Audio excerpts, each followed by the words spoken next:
I know I'm not a great judge of character. I never have been, and I will probably never be. I remember I always got into trouble, always got into fights, and I've been notorious for rolling with and getting drawn to the wrong crowd. I just don't know why I always find myself being drawn and attracted to the wrong people. Be that as it may, there is absolutely no reason, no excuse, no explanation for why I was drawn to the new family that just moved into my small town. When I think about it, all the signs were there. Everybody else could see that there was something wrong about this family. There was something unusual, but no one could understand what it was. But me? I thought they were being unfairly judged, and I decided to get closer to them, make them feel wanted and welcome. Perhaps I had had a thing for outcasts, maybe because I felt like I was one myself. But either way, absolutely nothing could have prepared me for the horrors I was faced with. Like every other town, we live in a secluded area, way outside the city. Most of us want to leave. A few of us are content with where we are, which is why it was strange how a couple of months ago, a family of 4 moved into our little town from the big city. A man, his wife, and their 15-year-old twin children, a girl and a boy. They were the perfect family. They not only moved in, but they also introduced themselves to the whole town and tried to make everyone like them. I don't know why, but most of the town didn't like them. They believed the family was too weird, too mysterious. Nobody brings their whole family from the city to the town for no reason. Besides, they were perfect. Way too perfect. Now that I think about it, there were a lot of indications that something was going on with them. But I didn't see these things, nor did I care. As usual, I got drawn to them, and in less than a few days, we became buddies. I don't have any family of my own, and for some reason, I saw theirs as an extension of mine. The father was down to earth. We laughed, we joked, and built a solid bond. Then the rumors started piling in. Some said at night there was literally no movements coming from their house, and whenever it got dark, the house was as silent as a grave, almost like no one was home.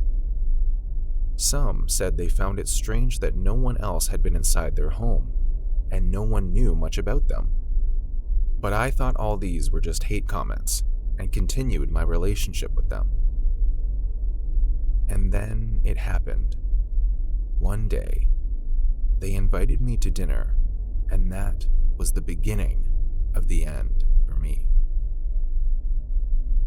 I remember feeling ecstatic.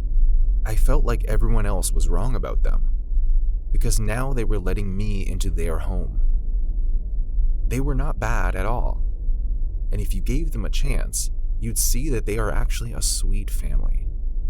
If I had known, I should have listened and trusted the town folks. I should have seen all the signs that were right there in front of me. That evening, when I reached their house, I looked around and realized the walls were painted red, and there were candles lit up in every corner. I should have run at that point. Who paints their home red, and why were there so many candles? I just thought it was a little unusual, but I didn't think further on it. It was a lovely dinner until everyone suddenly dropped their forks and began to stare at me with the creepiest smile I had ever seen, even the children. I remember being confused and then scared, but they didn't move. They froze for a whole minute, and by now, I was starting to think I was in trouble. I got up to leave. "Sit down," the man ordered, but there was something about his voice. It was different, like there was more than one voice. I sat back down and begged in fear. The town was right. Something was wrong with this family. I tried to scream, but I couldn't. I tried to run, but I felt planted in my chair. The sun finally got up and clapped his hands. It got dark as soon as he did, and now I was more terrified than I had ever been. When the lights came back on, I was face to face with a demon-looking family, and they were headed towards me. Then I blacked out. That is all I remember. The next morning, I woke up on my bed and I have not been able to come out of my house since. Was this real? Did I dream it? But it felt real. It really did. What do you make of it?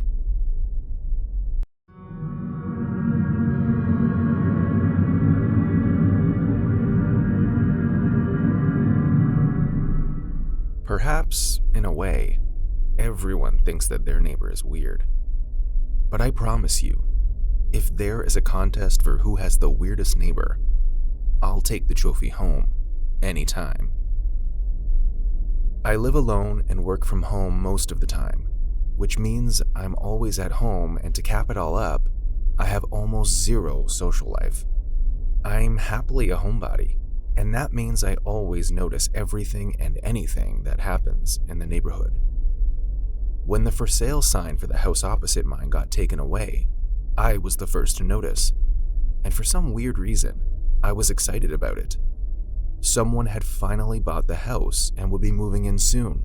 It can be exciting. For the next couple of days, I watched the house while I worked. I confess I have a curious mind, and I just didn't want to miss when the new neighbor moved in. Finally, the day came, and I was the first to see it. To my greatest surprise, the neighbor was a single woman like me, and she looked very pleasant. I may have a curious mind, but I was not an extrovert, so I didn't intend to go introduce myself or get acquainted, but I was excited about it nonetheless. After a few days, I began to feel uneasy, and I had a feeling I was being watched. It was weird, but I brushed it off. I told myself I was watching a lot of detective movies and I needed to calm down, but I still couldn't brush the feeling. Then one day, my doorbell rang. When I opened the door, there she was. The new neighbor was staring back at me. She introduced herself as the new neighbor across the street. I tried to act pleasant, but the truth was, I felt a bit uncomfortable with her vibe. I wasn't sure exactly what it was, but there was something about her that made me unsettled. After she left, I felt the need to know more about her, so I plunged into research and looked her up. To my greatest surprise, there was no record of her anywhere. Nothing. Either she didn't exist or she was lying about her name. I knew it. I knew something was up with her, so I decided to just keep my distance.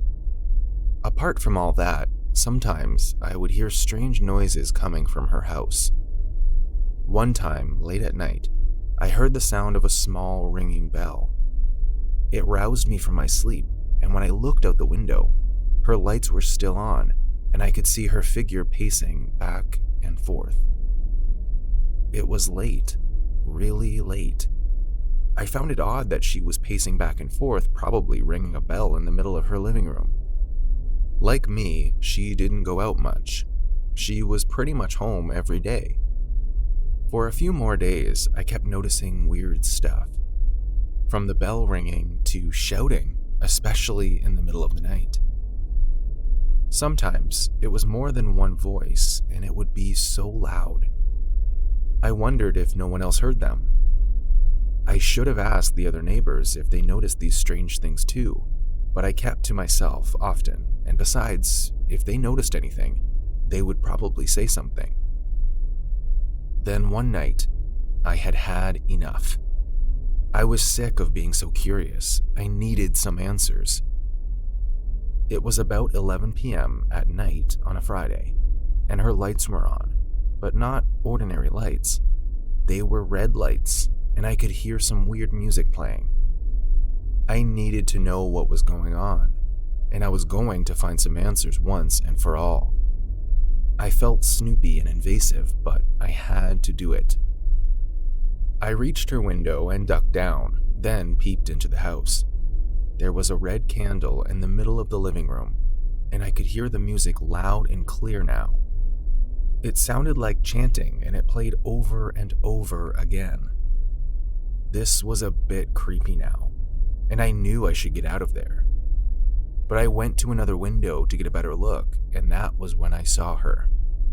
She was dressed in a red robe, and her long blonde hair covered her face as she danced to the chanting, holding a wooden bowl and a knife. I stepped back a few paces in shock. It was clearly an occult thing going on.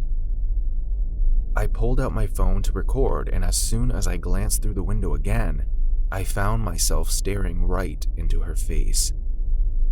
She had caught me, and in protest, she let out a loud snarl. I ran all the way to my place and shut the door. I reported the incident, but it was not enough evidence to eject her.